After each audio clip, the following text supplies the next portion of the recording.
ታገቢ ነው አይደለ? ልትተዋወቁ ትፈልጋለህ እንዴ? በደንብ ነዋ።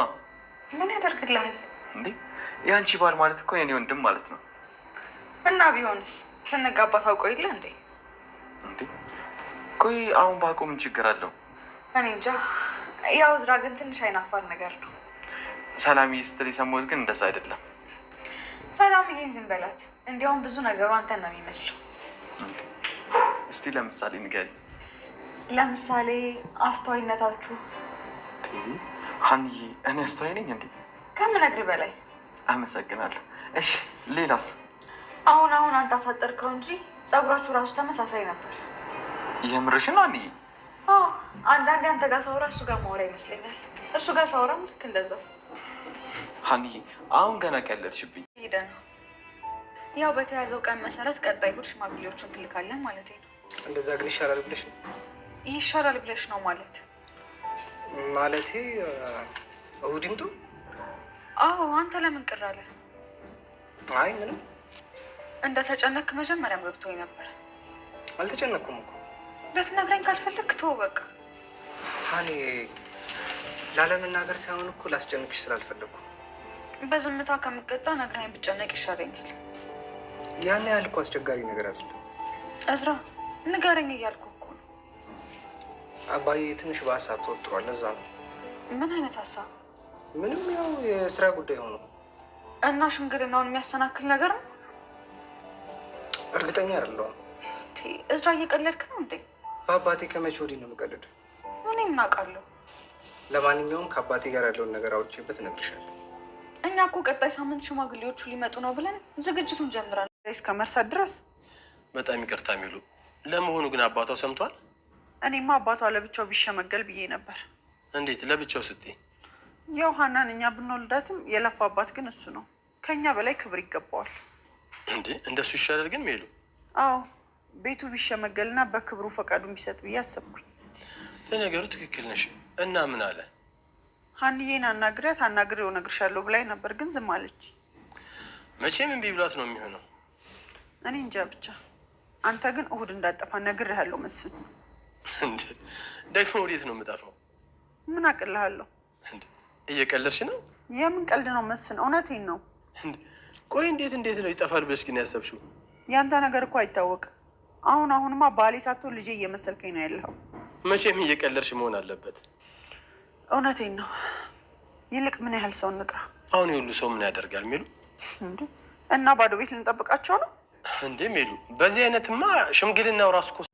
አቶ በቃሉ በአንተነህ ሞት የመጀመሪያ ተጠርጣሪ ሆነ። በባለፈው ክፍል እንግዲህ አንተነህን ስለተገደለ በሱ ምክንያት ማን እንደተገደለ ሁሉም ሰው እርግጠኛ አይደለም። ሁሉም እየተጠቋቋመ ይገኛል። ነገር ግን ማን እንደጠቆመበት አይታወቅም። ፖሊሶች አቶ በቃሉ ቤት ድረስ ቀጥታ መጥተው እሱን ምርመራ እያደረጉበት ነበር። ከእሱ ጋር ምን አይነት ግንኙነት እንዳለው፣ ከእሱ ጋር ምን እንደነበረው፣ ማን እንደገደለው እያጣሩ ይገኛሉ። እሱ ግን እኔ ምንም የማውቀው ነገር የለም፣ እኔ ለምን ገድለዋለሁ? ምክንያቱም ታማኝ የቀኝ እጄ ሰራተኛ ነው። እኔ እሱን የምገልበት ምንም ምክንያት የለኝም። ነገር ግን ሜላት ጋር ብዙ ጊዜ ግጭት ውስጥ ይገባሉ። እሷ እንደኔ ተመሳሳይ ምርት ባልንጀሬ ናት። ስለዚህ ምናልባት እሷ ገድሎ ሊሆን ይችላል እንጂ ከኔ ጋር ምንም አይነት ግንኙነት የለውም ብሎ መረጃ ሰጥቷል ማለት ነው። እነሱም በሌላ ጊዜ አጣርተው የተለያየ መረጃዎችን አሰባስበው እንደሚመለሱ ነግረዋል። በዚህ ምክንያት ልጁ አጠገቡ ስለነበር ምንድን ነው ብሎ ያለው ነገር ለማወቅ እየሞከረ ነበር። እሱ ግን በዚህ ጉዳይ አንተ አያገባ ማለት አይመለከትህም፣ በቃ ራስ ላይ ነው ፎከስ ማድረግ ያለብህ ብሎ ስለ ወይዘሮ ሜላትም እየነገረው ነበረ። ያው እንደኔ ተመሳሳይ ምርት የምታመርት ድርጅት ያላት ሴት ናት፣ ምናልባት ከሱ ጋር ነው ጠብ ሊኖራት የሚችለው ብሎ እየነገረው ነበር። እናንተ ቢዝነስ ምኑንም ስለማይገባ እዚህ ጉዳይ ላይ እጅህን አታስገባ እያለው ነበር። እና እኔንም ሁሌ ምንም እንደማያውቅ አድርገህ አታስበኝ፣ እኔ አንተ ጎን ልቆም ፈልጋለሁ፣ አንተን ማገዝ ፈልጋለሁ እያለው ነበር ልጁ። ጉዳይ አታስብ አንተ አሁን ሽማግሌ ስለምላክ ራስ ላይ ብቻ ፎከስ አድርግ ብሎ መከረው ማለት ነው። እናም የሀና እናት እንደሆነች አያውቅም እዝራ። እንደዚህ አባቱ ጠላት የሆነች የሀና እናት መሆኑን አያውቅም። አለማወቅ አንዳንዴ ጥሩ ነውና ሁለታቸውም እንግዲህ መጨረሻቸው የሀናና የእዝራ መጨረሻ በጣም ከባድ ነው የሚሆነው። ምክንያቱም ሁለታቸውም ጠበኛ ልጆች ስለሆኑ፣ በሌላ በኩል አቶ ፋየው በሳቸው ዙሪያ እንግዲህ በጣም በባለፈው ክፍል እየመከሯቸው ነበር። ልጆቻቸው እየመከሯቸው ነበር። ለምንድን ነው እኛን አስተምረህ እግዚአብሔር የሚሳነው ነገር የለም ብለህ አስተምረህ ስታበቃ አሁን አንተ ለምንድን ነው ተስፋ የቆረጥከው? ማታምንበትን ነገር ነው እንደ የመከረን። ስለዚህ የመከርከን ዲኤንኤን ምርመራ ማድረግ አለብህ እያሉ በተደጋጋሚ እየጨቀጨቁት ይገኛሉ ማለት ነው ተምቹና ጆሮ። ምክንያቱም ዲኤንኤን ምርመራ ካደረግክና ልጁ ማወቅ አለብህ እያሉ ነው። በእርግጥ ልጁ ሳይወለድ በየትኛው መንገድ ምርመራ ማድረግ አይቻልም። ያው እስከሚወለድ መጠበቅ አለባቸው። እሳቸው ግን ውጤቱን እኮ መመርመሩን ልጅ መሆኑን ማረጋገጥ ጠልቼ ሳይሆን ውጤቱ የከፋ እንደሆነ ያኔ መቋቋም አልችልም፣ ውጤቱን ማወቅ ስለማልፈልግ ነው። ስለዚህ ተውኝ ብለው ተናደው ጥለዋቸው ወጡ ማለት ነው።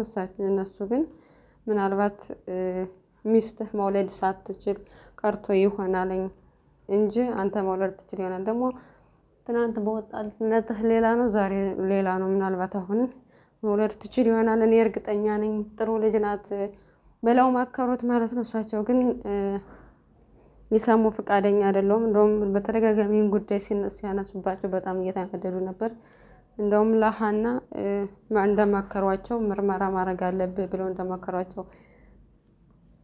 እንደመከሩት እየነገራት ነበር። እሷ ግን እውነታቸውን ነው አባዬ፣ ምንም ቢሆን እኔ አንተ ነህ እንጂ የተሳሳትክ ፋኖስ የተሳሳተች አይመስለኝም። ስለዚህ እውነታቸውን ነው ምርመራ ማድረግ አለብህ፣ እኔ ምንም ቢሆን እውነቱም እንዲወጣ ነው የምፈልገው ብላ እሷም የበኩሏን መከረቻቸው ማለት ነው። እሳቸው ግን ሊሰሙ ፈቃደኛ አይደሉም።